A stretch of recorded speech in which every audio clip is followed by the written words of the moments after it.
आतमध्ये कुणीही काहीही बोललं तरी तू गप्प राहायचं. नाही मी ते श्री नाही. अगो बाई, आलात का? ही धर्मशाळा वाटली तुला? कधी यायचं आणि कधी जायचं? श्यामल, अंजली, अगं निदान एक फोन तरी करायचा होतास. नंतर बोलूयात ना ह्या विषयावर. काय लागायचं तो सोक्षमोक्ष आत्ता लागला पाहिजे. श्रीकांत, तुम्ही आतमध्ये जा. जा, आलेच मी. कसला सोक्षमोक्ष लावताय आई? माझ्या आईशी नीट बोलायचं. तुझे असलं वागणं अजिबात खपवून घेणार नाहीये मी. काय ग, कुठे जाते ते सांगायचं नाही आणि गेल्यावर आम्ही विचारायचं सुद्धा नाही का? अंजली, जा बाळा, जा तू आज जा. श्रीकांतकडे बघ. हा, हे असलं वागणं. तुझ्या डोळ्यात माझे असणे, माझ्यात माझी मीच नसणे. तुझ्या प्रेमाचं गाव माझ्या मनाच्या तळाशी, माझ्या प्रेमाचा ठाव. काल तू सोडून गेलास ना मला, तेव्हा बाबाने बघितलं तुला. नाही म्हणजे एक्झॅक्टली नाही बघितलं, पण त्यांना डाऊट आलाय. अरे तू माझा हात मागायला येशील घरी तेव्हा उगाच प्रॉब्लेम नको. बरं, ओके. चल चल चल, बाय बाय, ठेवते मी आता फोन. बाय. आज काय नवीन? सकाळी सकाळी नवीन काय असणार? तुला सांगते सरू, की बय आहे ना, श्रीला आपल्यापासून तोडणार आहे. लिहून घे माझ्याकडून स्टॅम्प पेपरवर.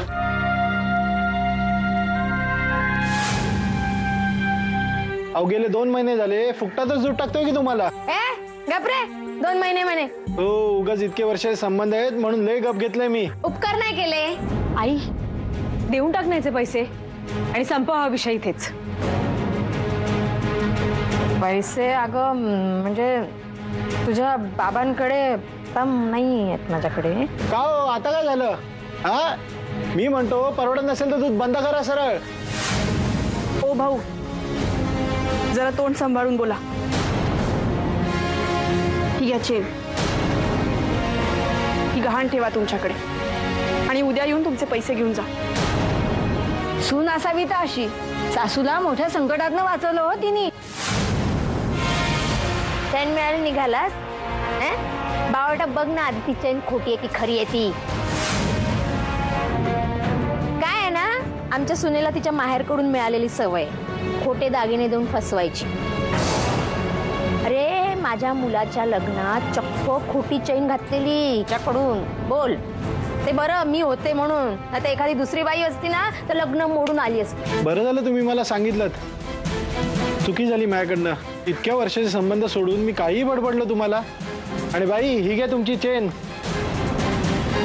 फसवायचंच होतं तर माहेर काय गरीबाला कशाला? तुमच्या असल्या पापांना जगात कुठेही जागा मिळत नाही. आता दूध देतो मी तुम्हाला, पण 2 दिवसात माझे उरलेले पैसे मला द्या. 2 दिवसात पाठवते, काळजी करू नकोस तू. हा, चला. माझ्यामुळे छान सुखी आनंदात राहणाऱ्या या घरात परिस्थितीच बदलून गेली. का माझ्या मागेच हे सगळं? का या घरात आले मी? पद्मजासारखं काहीच नव्हतं माझ्यात, तर त्यांना माझ्यात पद्मजा कशी दिसली? का ते मला पद्मजा समजून प्रेमात पडले? का? अरे एक तरी उत्तर दे ना, की नाहीच आहेत उत्तर? काय झालं मग? अश्रू का डोळ्यात? असंच. चल बाहेर जाऊया, आईस्क्रीम खायचंय मला. ते बघ ती रिक्षा, मी त्याला विचारते येणार का म्हणून.